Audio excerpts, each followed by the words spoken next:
Welcome everyone.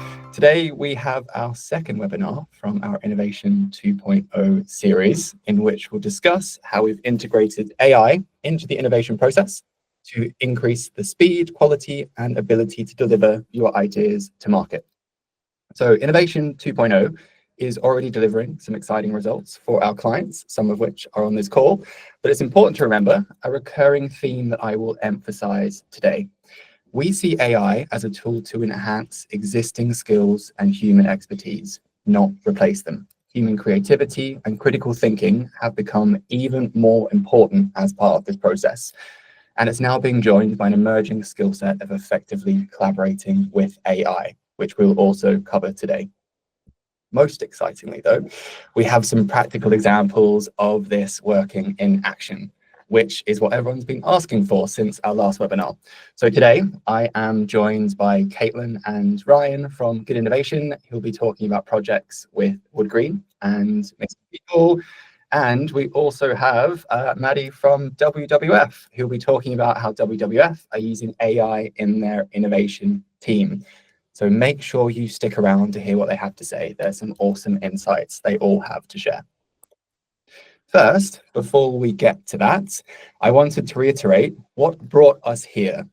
So we did not create Innovation 2.0 to use more AI tools. Far from it. We created it with the sector in mind after noticing that the way innovation is delivered in the sector hasn't really changed much since 2011, whilst the world around us has changed significantly. Don't get me wrong, in this time, innovation has delivered new products that raise millions, new audiences have been brought closer to your causes, and ultimately more impact has been delivered as part of this innovation process. And I'm a believer in the old adage, if it ain't broke, don't fix it. But at present, it's a little bit broken, to be honest. Over the past decade, we've seen this story play out many times. Many of you on this call who I've talked this slide through have felt this too, as I have when I worked in the sector. We call it the doom loop of innovation. And don't worry, this webinar gets a bit less sad after this slides.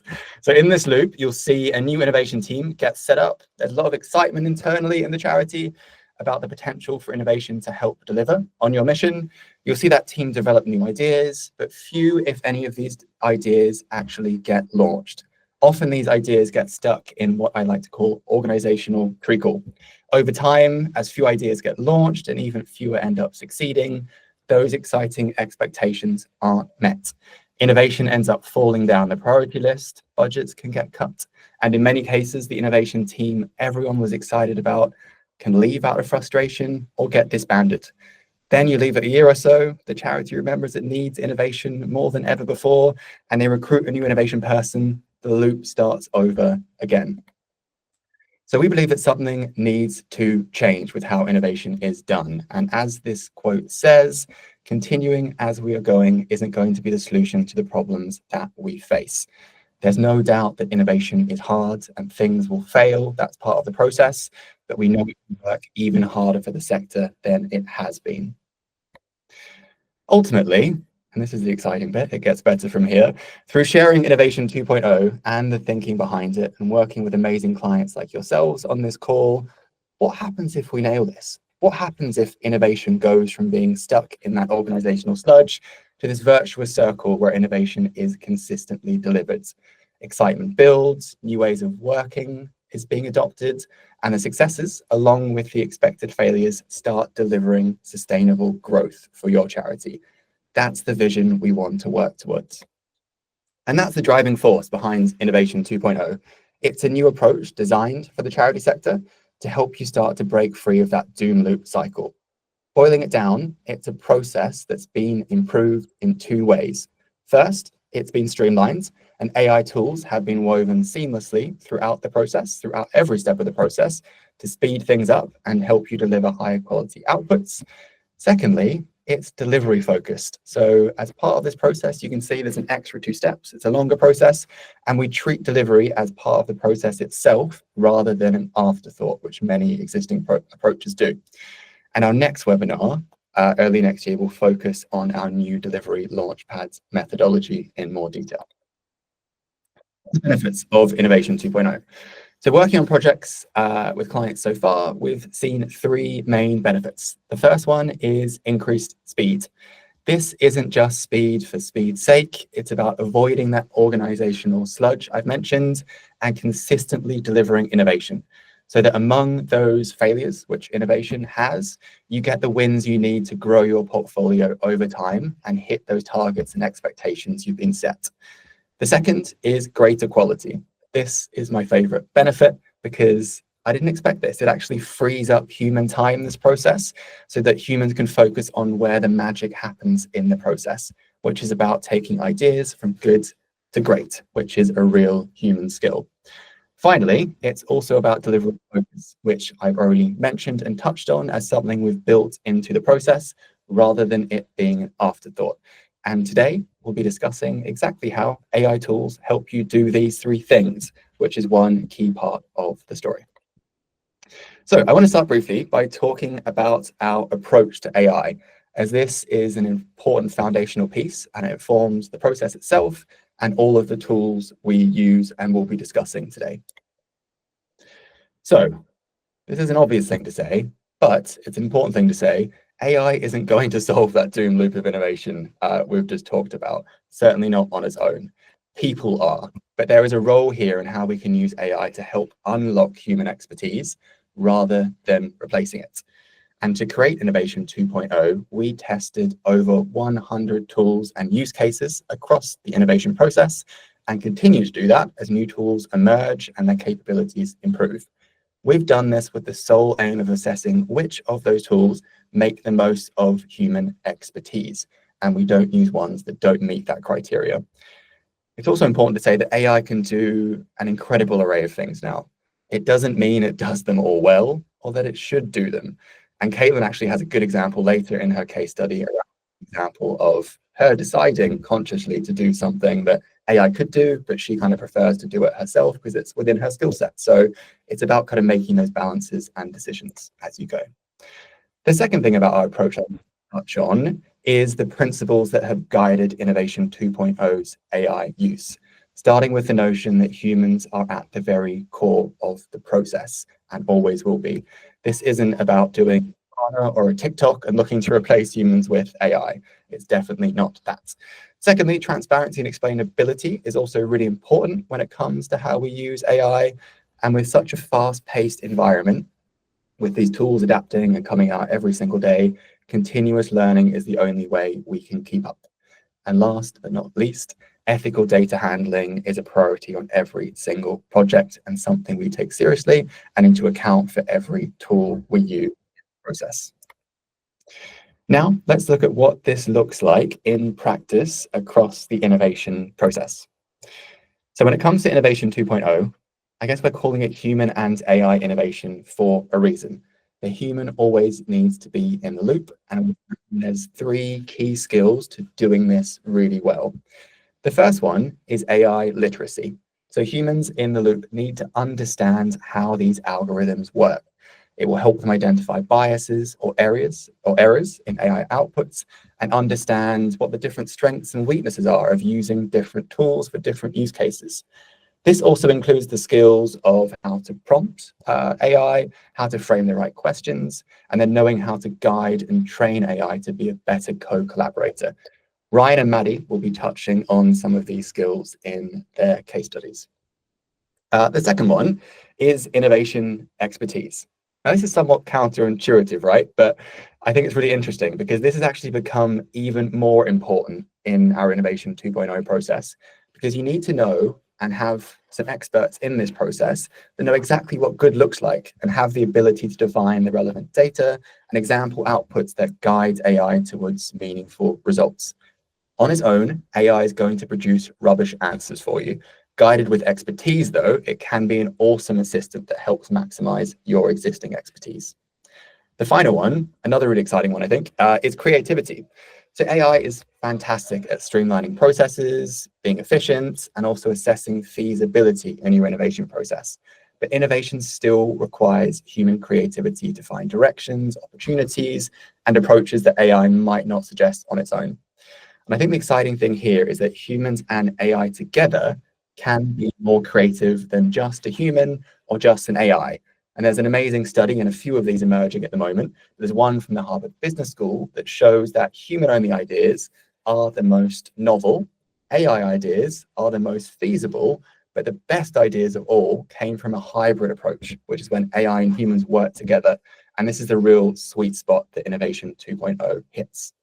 And quick aside, if AI is freaking you out about your job, know that the World Economic Forum's Future of Jobs report has also stated that creativity will become the top in-demand skill by 2027. So that skill is going nowhere with the rise of AI. So let's make this more specific as part of the process itself. So what we've done here is broken down how Innovation 2.0 uses human and AI collaboration across the whole process. And importantly, how this differs from current approaches being used in the sector.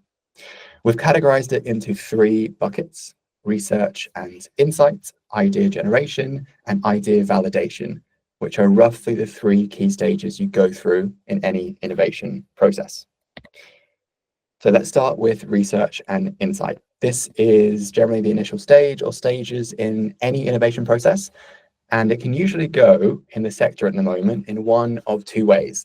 Either your innovation team or function skips insights almost entirely and jumps straight to idea generation.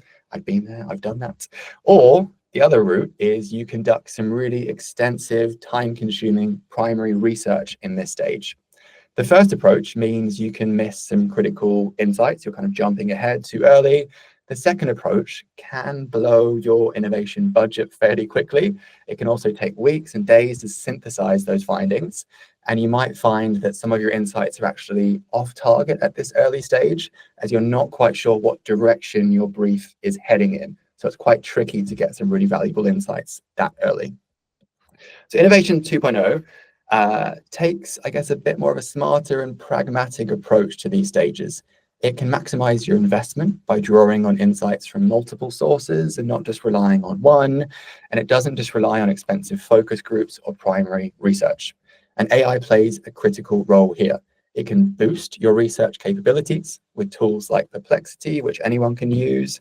And we also use, and are really excited about, our custom-made TrendSpot, which we've been building over the last few months, and it is being used to analyze our existing charity trends and foresight database that our amazing Good Futures team have built up.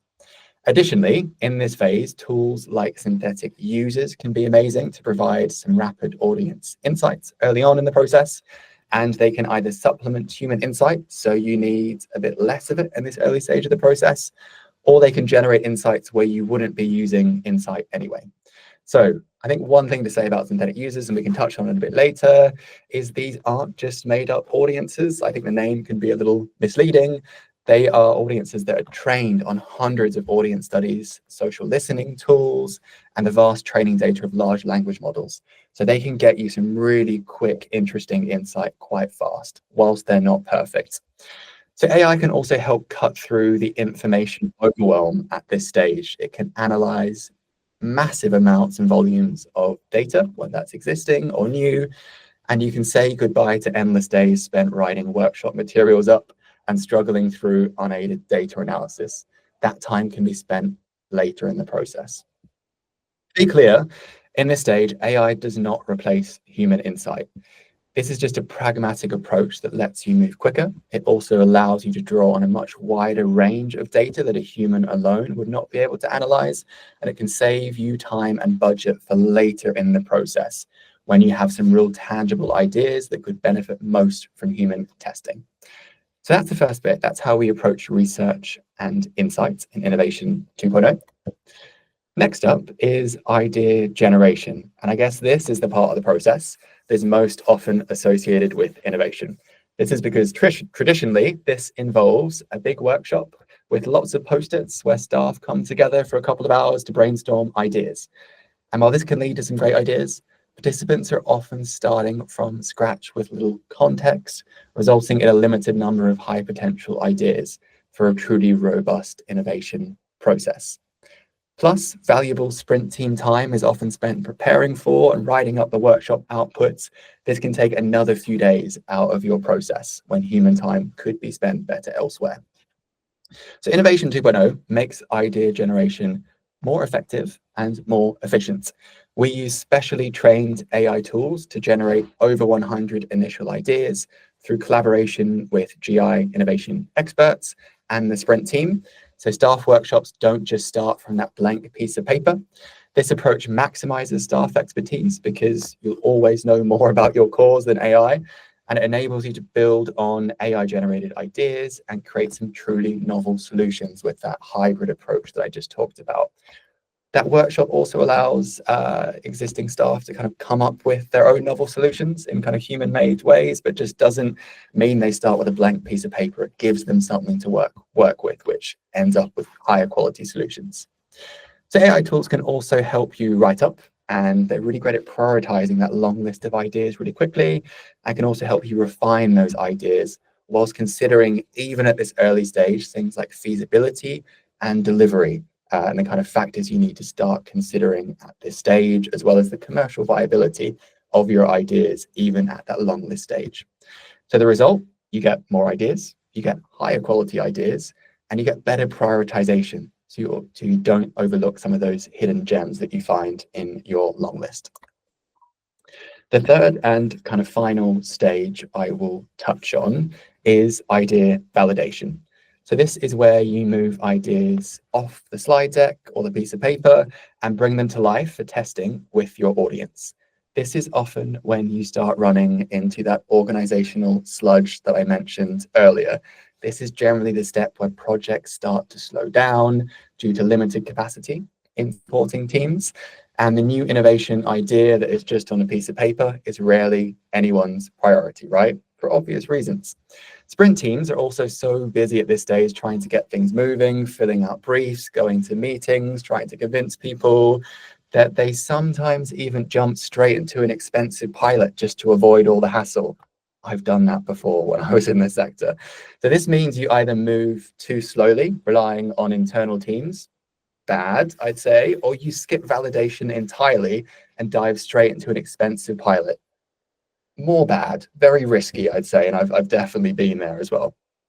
So in Innovation 2.0, we make sure to spend a ton of time in this stage, as it's critical to refining your idea and hearing from your audience. We often save time earlier in the process using these tools to spend this human time here, whilst also ensuring we move at speed. Our mindset here, and this is a huge shift, I think, is that of a startup rather than a charity. And we supplement the Sprint team at this stage with the skills needed to keep things moving. So generally it's design and social media expertise at this stage, and we create the leanest team needed to test and learn fast. AI helps us do this. So our designer will collaborate with AI tools to quickly bring your ideas to life. We'll also use our custom AI assistant we design for projects to refine ideas and analyze insights, and we'll commercially assess propositions with tools like Dime a Dozen.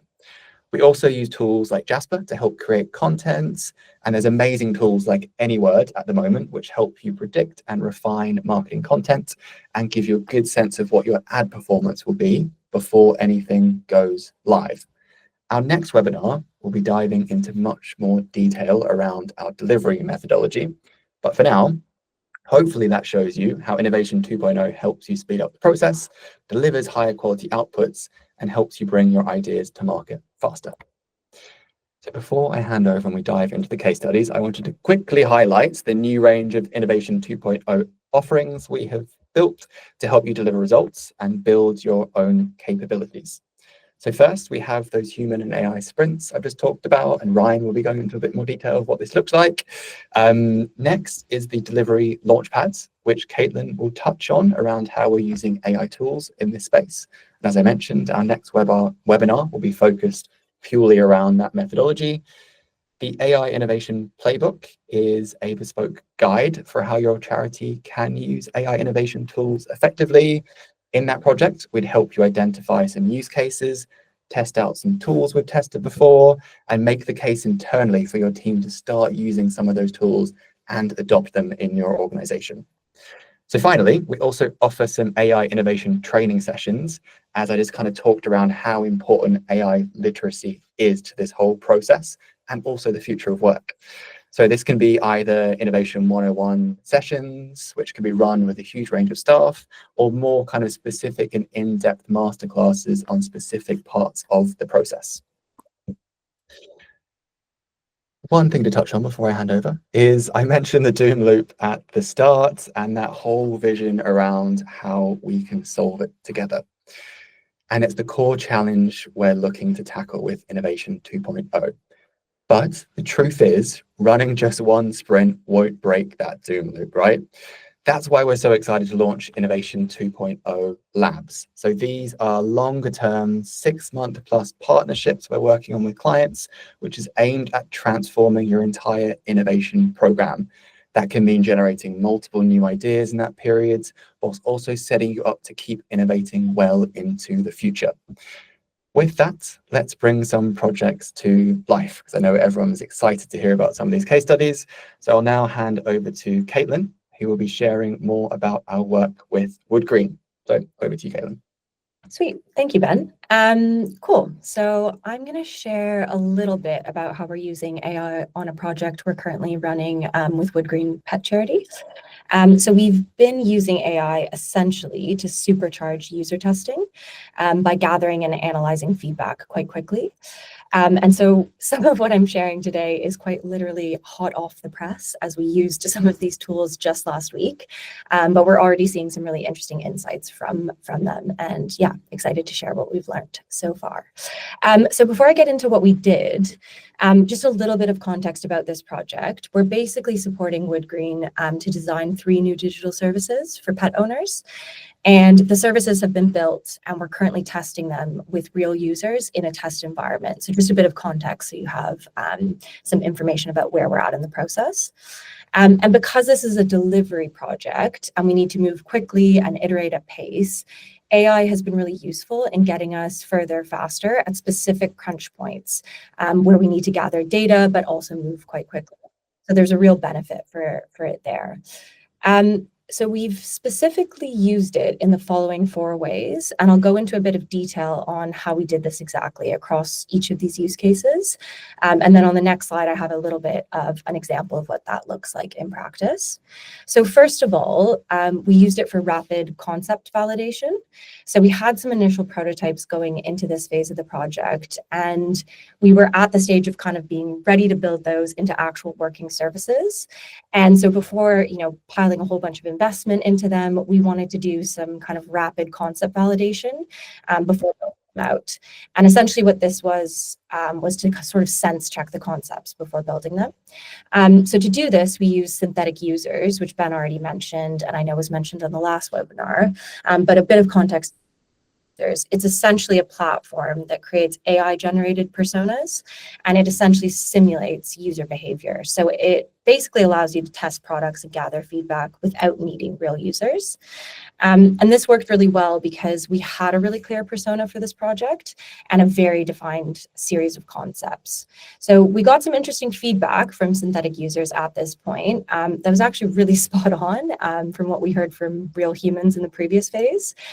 So that kind of speaks to some of the accuracy of some of these products, which is pretty impressive. While it was helpful to ensure we were on the right track before building, I think a reflection of mine is that this functionality is probably better suited to earlier concept definition. So I think it would have been more beneficial to use synthetic users before building the prototypes to test. But unfortunately, we hadn't discovered the tool then, and we didn't know about it at that stage, so we weren't able to use it there. It was still valuable, but I think it gives the most value at that pre-prototype phase. So the second way we used AI across this project was in user testing. So we did this in 2 ways. So the first is that we used ChatGPT to review our user testing guide, just to make sure it was in line with best practice and didn't have kind of leading questions or things like that, which was really, really useful. I think ChatGPT is really good as acting as like a bit of a sparring partner or an expert when you tell it to do that. And I can show you the prompt we used on the next page.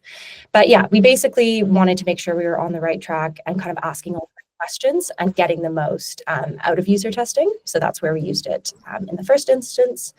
And next, and this is probably the place where we saved the most time and resource and probably saw the most benefit, we used a platform called Outset AI to run the user testing interviews. So essentially AI delivered the interviews with real humans. And so this is a new platform that kind of conducts interviews and also synthesizes video, audio, and usability content. So really impactful. Specifically for this project, it was very, very critical because, as I mentioned, we've just wrapped up a month-long testing environment, and we've had thousands of users through these 3 products. And at the end of that period, we wanted to run interviews with some of those users just to get a bit more depth on what we were seeing. So with Outset, we were able to run 45 interviews in 2 days, which is actually quite incredible. And we never would have been able to do that without AI. So that was really helpful in getting us a ton of data, but also freeing up time for us on the project as like the project team to work on pulling out the key insights and also building out our feature prioritization and strategy for the products going forward. So yeah, we never would have been able to do that with AI. I mean, 45 interviews in 2 days sounds absolutely insane. We also used Outset to synthesize and report. So as part of the platform, there's a reporting function and an ability to synthesize the interviews, which works quite well, and I think works a lot better than, let's say, plugging interviews into ChatGPT, because it actually knows who's speaking. Since AI delivered the interview, it knows the participant and can kind of pull that out. And it took about 10 minutes or less to build out those reports, which was really great. It was really good at pulling out sentiment analysis and also how many people said X versus Y, and built some graphs for me, which was really, really cool. But I think, and I'll get into this a little bit later, I did some synthesis myself because I don't think it necessarily had all the nuance and background for the project. So I do think, to Ben's point earlier, and I'll mention this later, you do need a human in the loop for this stuff. But yeah, it was really valuable and kind of added value in a way that I maybe couldn't with some of those graphs and stuff. And then finally, this week, so we haven't done it yet, but we're going to be, we're going to use synthetic users again to basically help us prioritize what features and functionality to take forward across these 3 products. We've already got a good idea of this, but this will add kind of an extra layer of validation to ensure we're basically staying persona and customer focused. So that's a bit about what we actually did. Here you can see the tools in action. So at the top there, you can see synthetic users, and this is a concept testing project setup. So you kind of plug in your audience, who they are. As I said, we had a really clear persona for this. List out the problems that your audience is facing, and then plug in your solutions, so the concepts. As I said, I think this is really, really valuable kind of earlier on in the process, maybe right before prototyping, just to assess, like, are we on the right track? And then below you can see we use ChatGPT, and I asked it to act as an expert user testing designer and researcher, which was really valuable. It gave us some, really good insights there. And then over on the right here, you can see the Outset transcript in the background and a little screenshot of the report out front. I've redacted this because obviously wanted to keep it private, but the transcript in the back also comes with a video, so you can actually see the interview being conducted. And the way it's run is people sort of screen share and answer the questions that pop up as AI is asking. So it's really valuable and really interesting. And that report, again, like that pulled those kind of data points in like 10 minutes or less, which was really valuable. Cool. So a few lessons. So AI can be really helpful in terms of adding layers of audience validation, as Ben kind of mentioned, in places where you might not normally have it. So I think it really adds value in places and spaces where it would be really expensive to have insight at that point, or where you might not normally have the capacity to lead a focus group or have the audience come in at that point. So for example, in our case, adding those extra layers of validation at the build phase and also, again, at the prioritization phase was really valuable. Bringing in users at this point isn't something we necessarily do because it's expensive and time consuming, and it's at that crunch point in a project where you do need to move quite quickly. So I think synthetic users provides a lot of possibility here, or other tools as well, and can really play that role of co-creator to add the audience perspective and sort of insert it in places where you might not have it normally. AI run product testing is actually really good. I was sort of not surprised, but I was really curious to see how an AI run interview would work. And I think it works really well for user testing, potentially better than a human, because I think with user testing and product testing, you want a certain level of honesty that an AI might be able to generate better than a human. So I think sometimes users struggle to be radically honest about whether they like something or if it works. So having that sort of faceless AI interview is potentially really beneficial here. And plus, I think for us, having 45 interviews, that's a ton of data, and having the more data you have, the more you know whether people are drawn to a feature or a piece of functionality, and you have a lot more confidence that this is actually popular with users. I'm prepared to be proven wrong on this, but I can't see this working as well for insight interviews. I do think you need a human in those instances to have a level of empathy and really tease out some of those deep insights. But as I said, prepared to be proven wrong on that. And then finally, a big lesson, and Ben already mentioned it, but I think it's across any AI use case, is that you always need a human in the loop. So an example of this is, yes, I did use AI led reporting through Outset and had it do some synthesis. And while there were really good pieces of data from that and really interesting quotes, there were things that the AI didn't grab that I found really powerful and interesting. And I think it's places where you'd have to have kind of the background context of the project, or you'd have to have kind of that larger strategic context. I think a specific example for me was when it came to like the impact that these products could have on like a systemic level for pet owners and pet welfare. I didn't think the AI did as good of a job at picking some of those up as I did, or as I kind of when I combed through. So yeah, what's the so what with all of this? So I think, like any partnership, AI and human collaborations are best when you recognize each partner's unique strengths. So I think when you're bringing AI into the innovation process, it's really important to be clear about what tasks the human should lead on. So some of that kind of strategic oversight that I mentioned, and where the AI's role is, potentially pulling out data points or building graphs or doing things quite rapidly. And I think ideally this should be based on the human's unique strengths versus the AI's unique strengths, and kind of being really clear about that. But something we've been talking about in a collaboration we've been running with 10 charities to unpack how we can use AI across the sector is that you should be using AI to be able to unlock the parts of your job that you love doing. So make sure you hold on to the tasks you love, even if the AI might be better or quicker or faster or can optimize those tasks. It's really important to do the things you love doing. So one example is I do actually really love synthesis, which is maybe very unpopular, but it's something that brings me joy. So I also wanted to do some of that and didn't want the AI to do everything. So I'll leave you with that. Super. Awesome. Thank you, Caitlin. Ryan, over to you. Over to me. Thanks, Ben. So I'm going to talk about a project we ran with the fundraising team at Missing People. They're a charity dedicated to ensuring that every missing person is found safe and that every family member receives the support they need. I'm going to tell you a bit more about the context behind the project, its aims and objectives. I'll then tell you about the AI tools we used, specifically around the idea generation phase. And then I'm going to finish by sharing 3 reflections and things we learned along the way.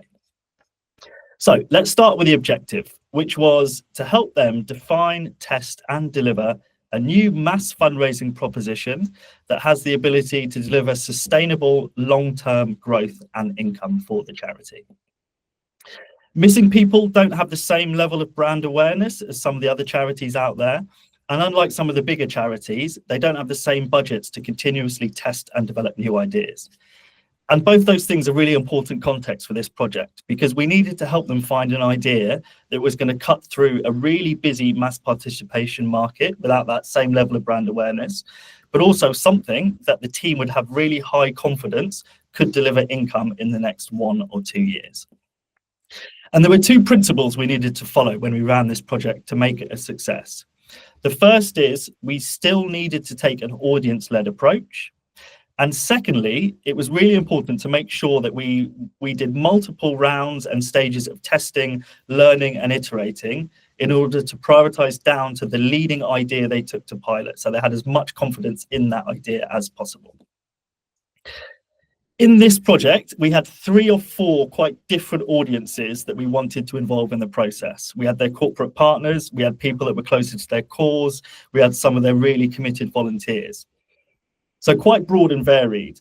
And the reality was we didn't have the budget available to do a really in-depth qual research piece across all those audiences. That said, we were still able to involve audiences throughout. Ben, if you can skip to the next one for me. We ended up doing 16 insight interviews with a split across those 4 target audiences I mentioned. We worked with some of the lived experience volunteers to get feedback on the ideas. We spoke to 3 of their different corporate partners to get their input and feedback as well. And across all 4 of those audiences, we ran a survey, which we managed to get just over 100 members of the target audience to respond and give feedback. So I think it's important at this point to point out we didn't use AI to replace audience insight. We just took that more pragmatic approach that Ben talked about earlier. And once we had that insight, now comes the part where we used AI to turn the insight into ideas.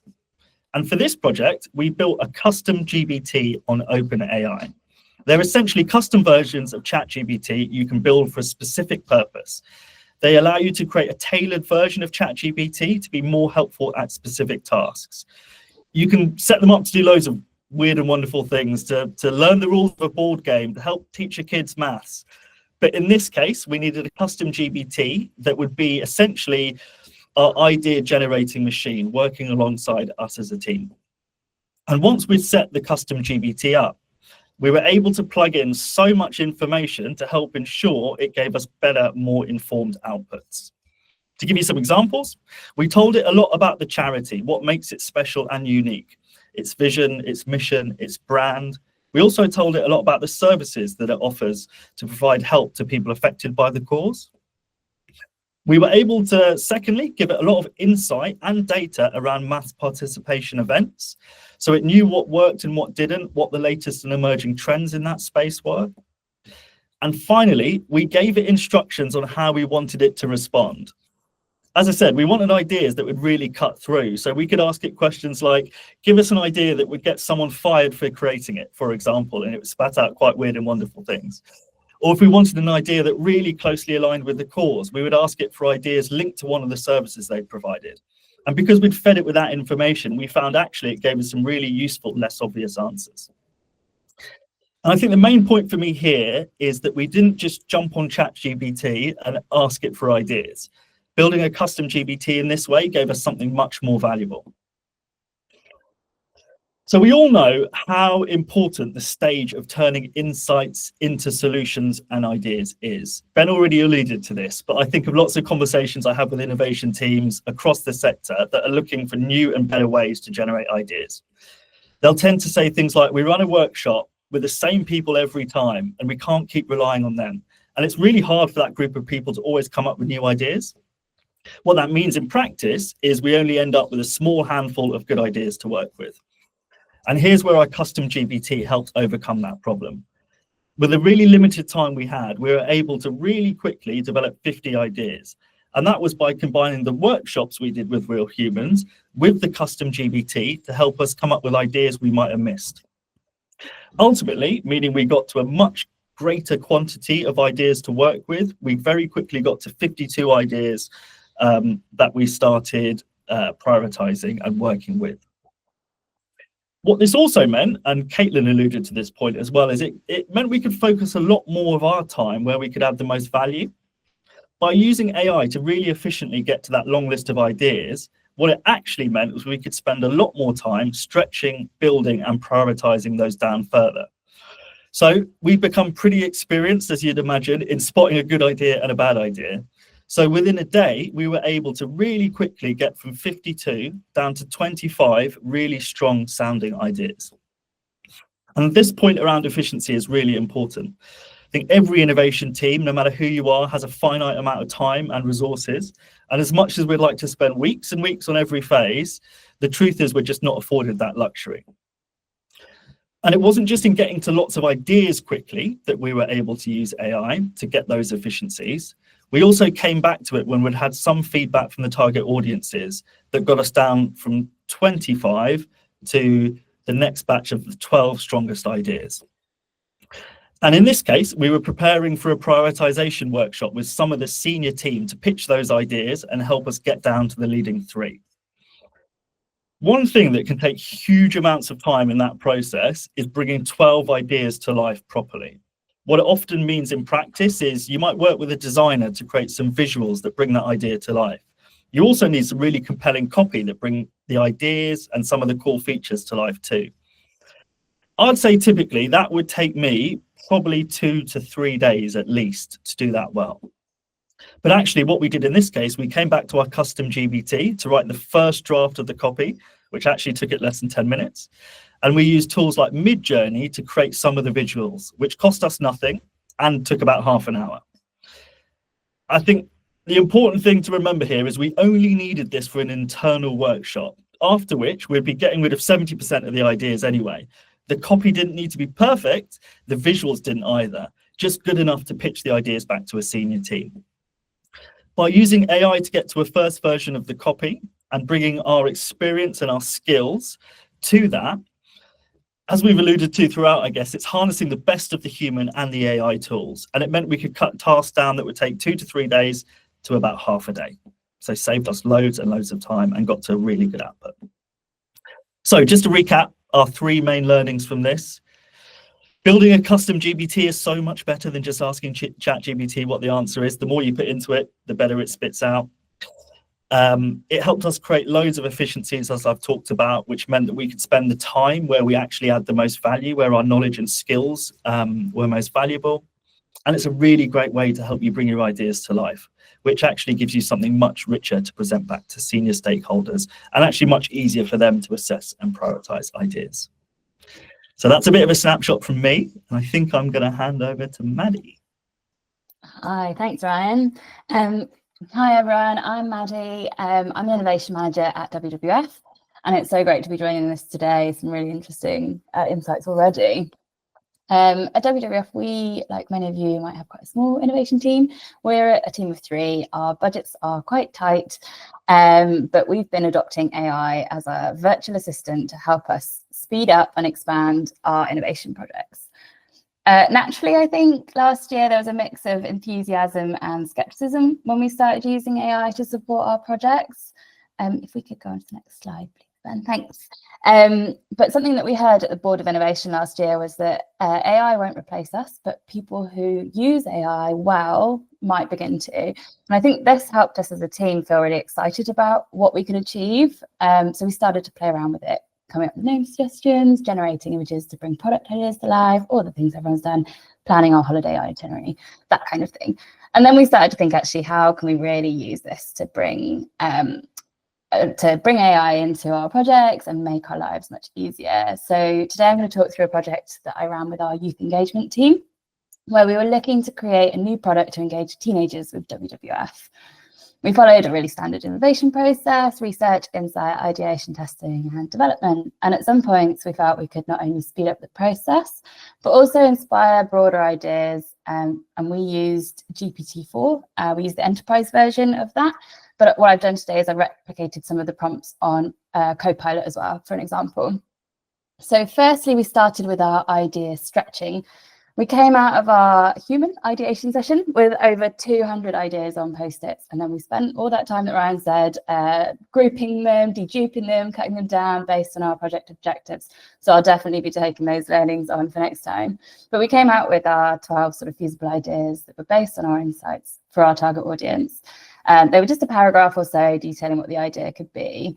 So we used GPT-4 to help us build and stretch these ideas, using the insights and objectives that we'd had at the beginning of the project to see if we'd missed anything exciting. We started with the setup of the process, so describing who we wanted the AI to be, what the objectives and the target audience were, and any parameters and context. And in this case, our context was a summary of our insights.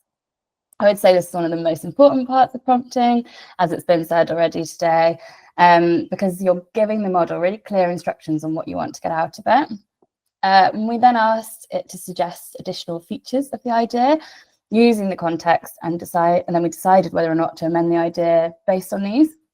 We asked it to find key assumptions that we'd made for the idea and offer solutions to overcome these. And then we used it to expand our thinking further, to explore radical ideas that won't have been limited by our internal bias, like our processes, or we don't have budget for that. So at this point, we asked it again to amend the idea. And then finally, we wanted to bring the idea to life in two different ways. One was a storyboard, so we could understand what the audience would go through when interacting with the idea. And then secondly, a short pitch that helped explain what the idea is, how it works, and its benefits to both the audience and to WWF.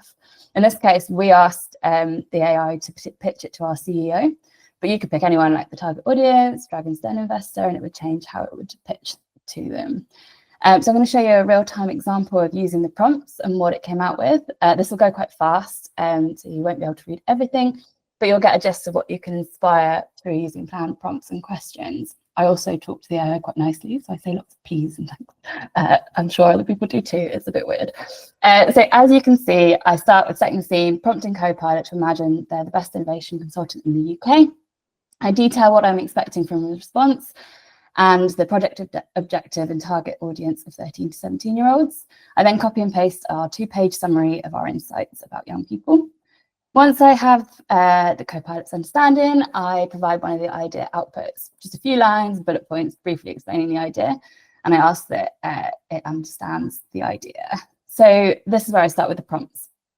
I asked it to sort of build and stretch, and by asking this, I can see that it suggests things like gamified challenges and interactive app, VR experiences.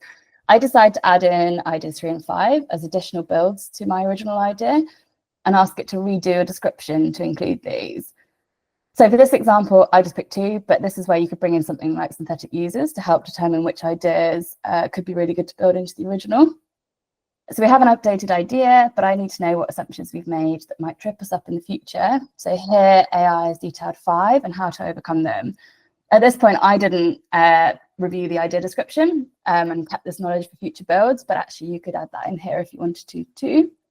And I wanted to expand thinking on this idea. So far, it's that WWF will run workshops to help bust myths on climate change for teenagers with some VR and gaming elements, but it's not overly exciting. So by asking for radical variations, the AI comes up with things like a climate hackathon for teenagers, an influencer bootcamp, and a climate reality TV show.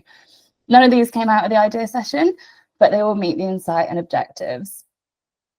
So for the purpose of this example, I've just selected hackathon, and I've asked it to storyboard what a young person might experience. I limit it to 4 scenes, but you could build on that and ask it to add pictures.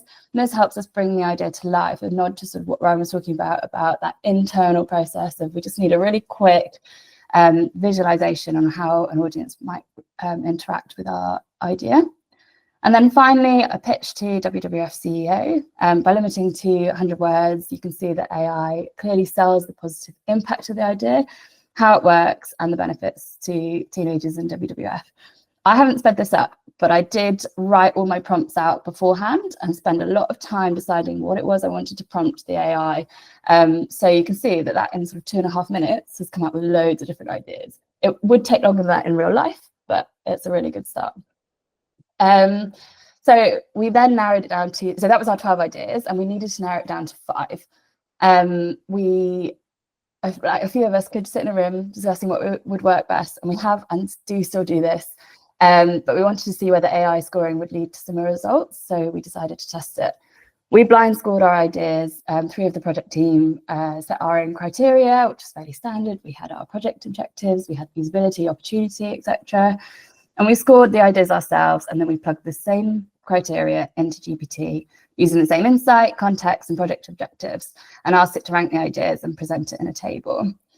So what we found was GPT scored the ideas roughly the same as us, and then we added some additional human knowledge. So, for example, we realized that our team was already looking into something similar, like than one of our ideas. So we switched that one out and bumped up this with number 6. So that's where you can bring in that human nuance as well.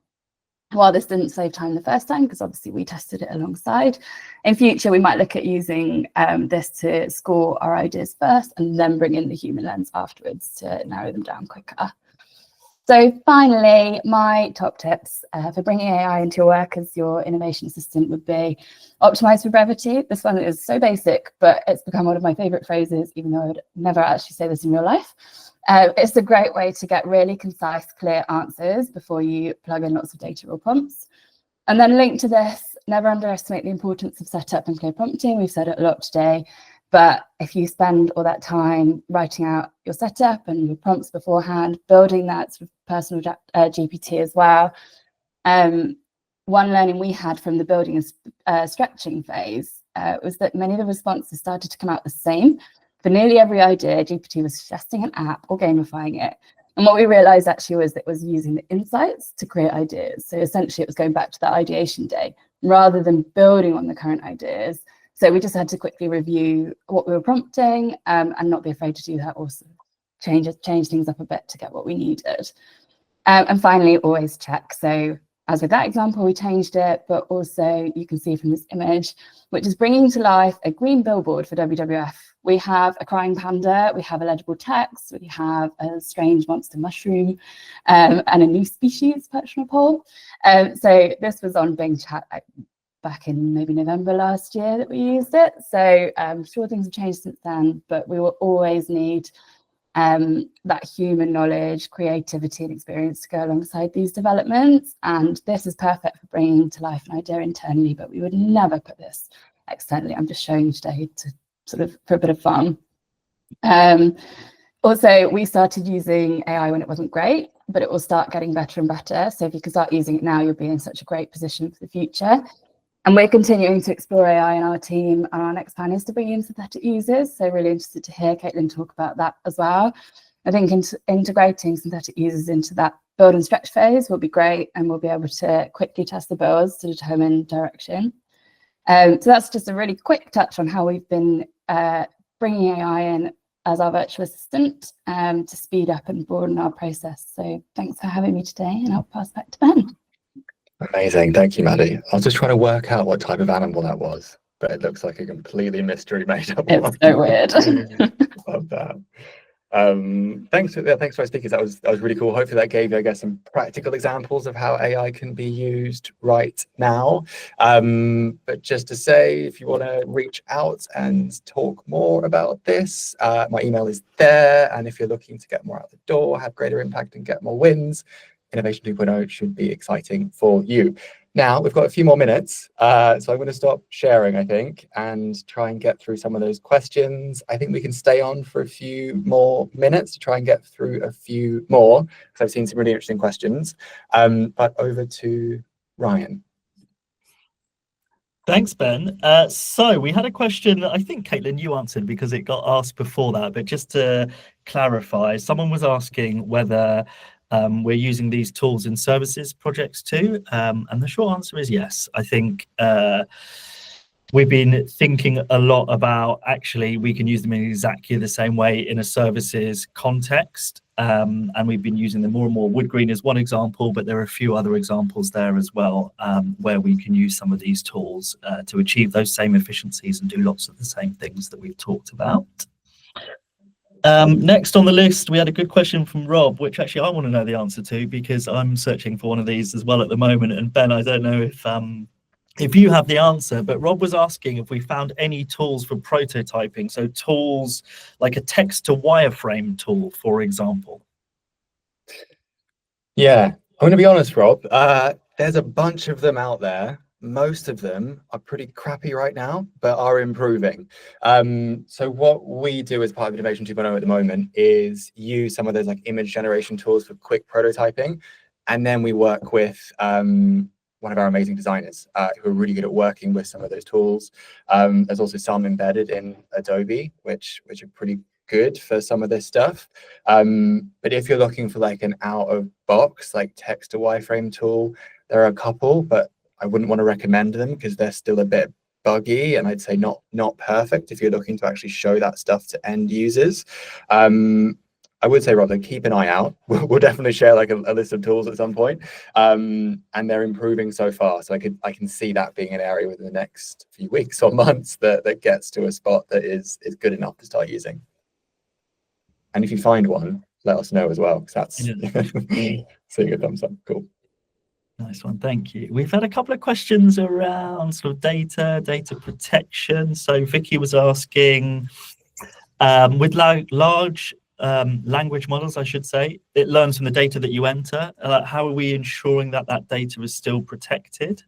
And I guess a similar question along those lines was, how do you learn more about the data that these tools are trained on, particularly thinking about the biases that could be built into them, for example? Yeah, that's a huge one to unpack, but I'll give it, I guess, a start. So specifically on, I guess, the data you upload or the questions you kind of ask, the prompts, I think the fair assumption that we work on, and which is true for most but not all tools, if it's a free version, work with the assumption, whether they're explicit about it or not, that data will be used to train that model. That's generally why they're free, other than acquisition. So I think Maddie talked about it, and I can mention it as well. So if you're looking to use a large language model like ChatGPT, rather than using the free one, make sure you're on a paid version. So there's 2 packages for ChatGPT. Maddie mentioned the enterprise one. There's a Teams one that we're on as well. Both of those plans and similar plans for other models like Claude and Copilot means that data is not trained on, and specifically only use those tools that you've kind of gone through and vetted and you're comfortable, and your legal and data team are comfortable that data is being stored in a safe place and is not being trained on. I'd say for most of the process though, certainly with idea generation and other areas, you can use some other tools without uploading any data. Like they can be helpful without the kind of personal or organizational data as well. So use a mix and kind of make a good case there. On the bias front, that's a huge topic. There's some really interesting research going into that space. But I think the assumption is the data they're trained on is for large language models, the entirety of the internet is a fair assumption, plus a bunch of potentially slightly iffy things like YouTube videos are kind of going into the models. Most of these models haven't released exactly the full training set, so that's a tough one for me to answer. But you can assume it is pretty much anything publicly accessible on the internet, so huge data swaths. Where the bias can come in is that data itself and what that represents. Obviously, there's a Western bias in most of the data on the internet. Plus, layered onto that is how are those models trained and how are they fine-tuned. So the bias comes from the humans doing that alongside the data. So there is definitely bias in them. So this is why I guess AI literacy is really important to kind of spot and figure out as the human in the loop how to counteract some of that bias. Is it worse or different from human bias in a normal process? I don't know. I can't answer that. There's always an element of bias, and it's kind of the innovation team's role to work through that. And interestingly, I think some tools actually work to kind of give you more diverse perspectives as well, which can be interesting in a fast-paced process. So not a perfect answer, but that's a huge and interesting space, I think. Thanks, Ben. We're over time, so maybe what time? Just one more really quick one. We had a question from someone in an innovation and insight team thinking about using synthetic users. So they were saying that some of their team members have expressed some concerns about testing concepts with synthetic users because it's based on language learning models and historical data. What do we think about that? Is this an incorrect assumption? I probably want to dive into the details of that question a little bit more. So feel free to drop me an email. We can pick that one up. I'd say if you're worried about, I don't know if the concern is around like novel concepts being used for training, then it depends on the tool. And if you're paying for it, check out their data policy. If it's more a concern around, can they assess novel concepts if their data is old?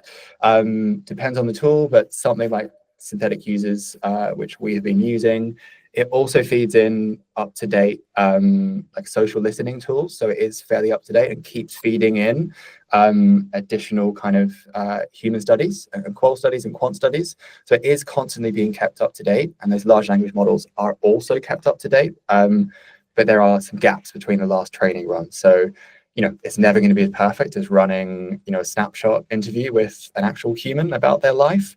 But a lot of interesting data is getting flowed into them, and they are improving. So I wouldn't say that's incorrect, but I'd say I challenge that assumption somewhat, because I think there is more up-to-date data than perhaps your team is aware of. Super, thanks, Ben. And I think we're out of time. Awesome. Thanks for everyone that hung on for a few more minutes. Someone just raised their hand. Didn't know you could do that. But yeah, that was amazing. If you have any other questions, fire me an email, ben@goodinnovation.co.uk, and we can answer a bunch of those. And thank you for everyone sending in their thanks and claps. Wonderful. Bye all.